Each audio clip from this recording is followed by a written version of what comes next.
So, cholangiocarcinoma is in fact a cancer of the bile ducts.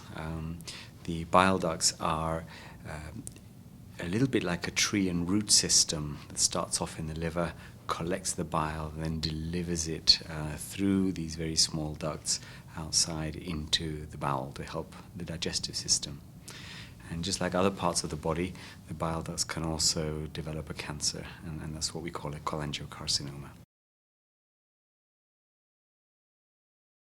I've been involved now for 17 years in cholangiocarcinoma research. I'm a clinician, and most of my research is clinically based.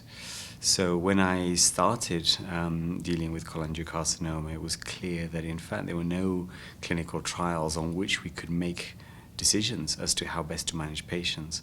So one of our big thrusts in the UK has been to set up the clinical trial infrastructure that allows us to run clinical trials which we hope are changing our practice and also allowing us to collaborate with centres outside the UK.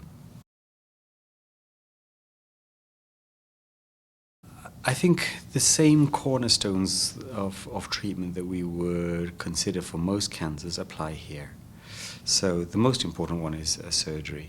If it's possible to identify the cancer early enough, and it is technically possible to do so, then surgery is by far the most important treatment.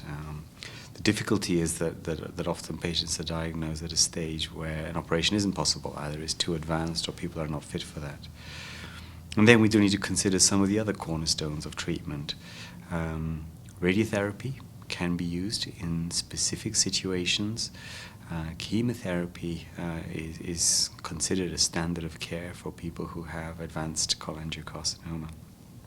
And I think we're now in an era where we're very much trying to look and see whether there are some additional treatment options that we can use at the various stages.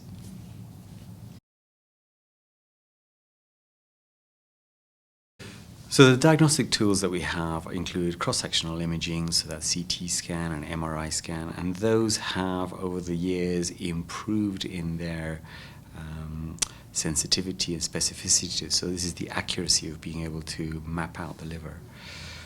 The difficulty is by the time that some of these tests are already being triggered, these scans are also finding the disease is more advanced than we'd like it to be. There is no standard screening test at the moment for cholangiocarcinoma, and I think there are groups that are working on that. And the difficulty there is defining who is at risk. There are some patient groups that we do feel are at greater risk, so things like primary sclerosing cholangitis, or sometimes patients who have inflammatory bowel disease are at increased risk. But even so, the risk is not high enough for us to be able to roll out a screening program for everybody. One of the problems with cholangiocarcinoma is that most people have never heard of it. And so it is one of the rare cancers. It's not an easy name to pronounce for people who are not in the field. And so what it allows us is to raise the awareness. And I think in centres like ours in Manchester, as well as many other major centres, it is our core business. But we're aware that there are many clinicians for whom they may see an occasional patient with cholangiocarcinoma is not the core business. And so it's getting that balance right between patients becoming more aware of the condition through the work of the foundation, as well as us I guess educating some of our colleagues about this rare cancer and how it really needs to be managed within multidisciplinary teams who are familiar with treating these very complex cases.